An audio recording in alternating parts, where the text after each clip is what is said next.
Hi, I'm Jim Leach. I'm president of Wonderland Hill Development Company. Our company specializes in developing co-housing communities in Colorado and California.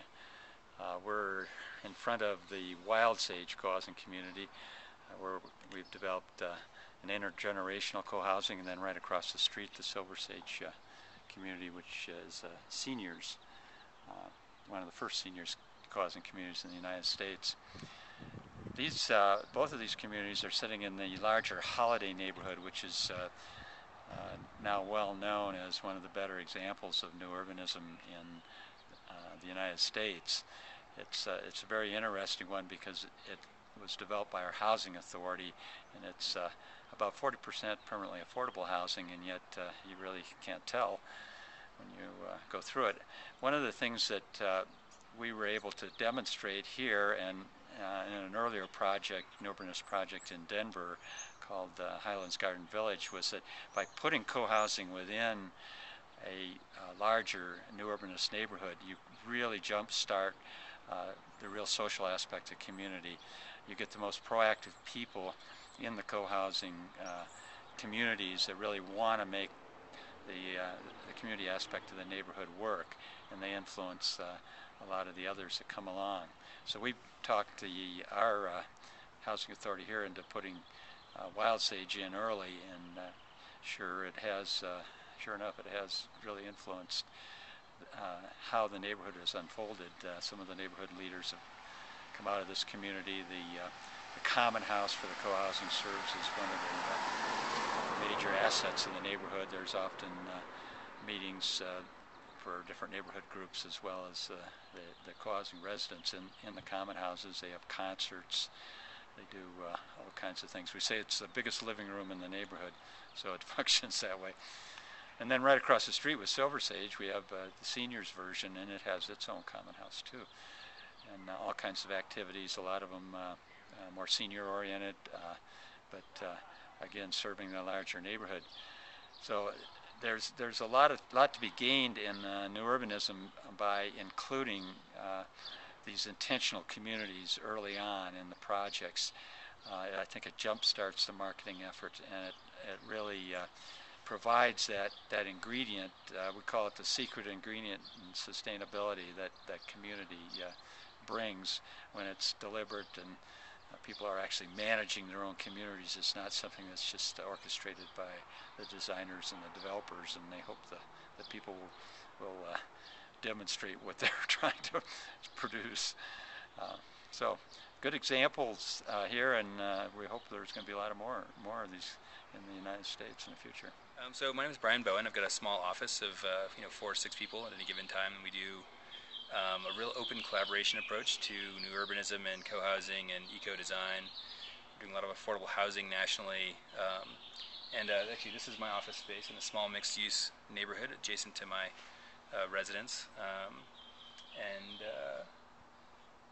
Right now we're focused on bringing the ideas that we're developing in places like Holiday Neighborhood to a lot of other jurisdictions, and trying to find a way of translating all of these ideas without bringing along style with them to places like Moab and Edmonton, Canada, Pittsburgh, Pennsylvania, and our role here in Holiday. I worked for another firm while we were doing the projects here, Wild Sage Co-housing, Silver Sage Co-housing. I did on my own after that, and we were part of the master planning team that coordinated with David Barrett's office, which is a very good office here in town, to do that. And this was all developed by Boulder Housing Partners. It's a Holiday neighborhood of North Boulder. This is Wild Sage Co-housing. It's also in the Holiday neighborhood. It was actually the first block built out of the Holiday neighborhood, and the reason for that was that with a strong number of pre-sales, that developer was able to lead the way. And also the co-housers who join a project that phase tend to be very visionary types. They tend to be buying based on values and on vision, not based on granite countertops or based on finishes and stuff like that. So the lucky thing for the inhabitants was that the per square foot costs were lower, being the first built project up here. And there were a few things that were pioneered here that really reflected themselves later on in the projects. The use of a common green and really focusing on excellent common spaces has really advanced things here in the neighborhood. The public use of the common house is really critical to the neighborhood functioning as well as to Wild Sage's functioning. This is developed at 20 dwelling units per acre. We've got 1.48 acres and 36 homes, or 34 homes.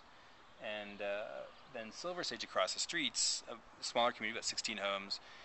One of the things that we actually did a better job of there, I think, is getting more units facing the green. Here we ended up with some of our bigger units facing the green, so there's a little bit less of a quantity of people facing the green.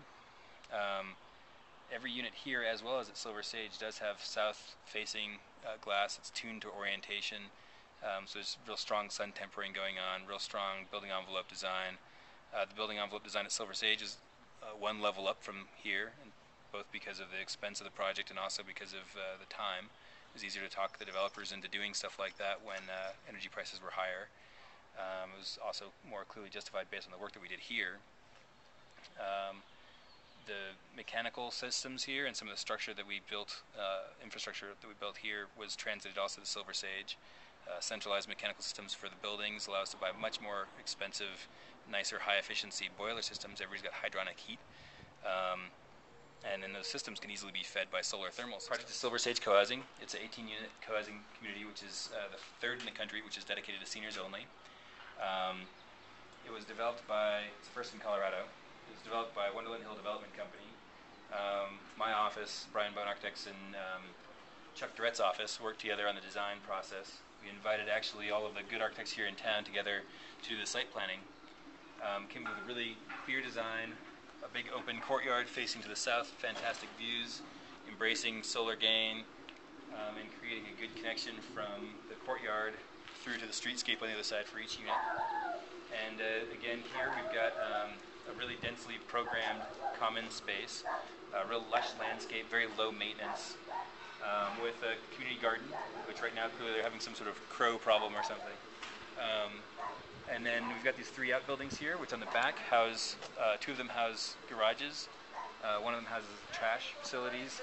The right-hand space is, hey, how are you doing? Is potting sheds. The middle space is a wood shop that's used really regularly, and the far left space is bike parking. And for a bunch of seniors, you know, they're actually incredibly active, and there are a lot of bikes and a lot of actively used bikes. Then we have a central courtyard area, which includes, again, another detention pond, which is used as a stage. They actually have concerts out here. And then there's a community meals function, which happens out here and also in the community dining room. It's a big roof deck upstairs. And then we also used spaces on site, like this really deep window well to create some privacy. There's actually a space for a future hot tub down there. These are all real well-used urban spaces. It's developed at about 20 dwelling units per acre. So there's 16 units on 3/4 acre site. And those are 2 duplexes on each side, and then 1 main building, which is an elevated building, which has a basement and 2 stories, and that houses the other 12 units. So we're in the Silver Sage Common House. You can see that on one side it faces the street, and it becomes an important part of the new urbanist neighborhood that is setting in. It's a kind of a focal point, and then it faces into the community from on the south side, which is the courtyard for all the community members to share. The Common House also functions for the larger neighborhood for meetings and functions, concerts, and things like that. It's basically the largest living room in the neighborhood, so this is where people often gather, and it connects people in the whole new urbanist neighborhood, which is important.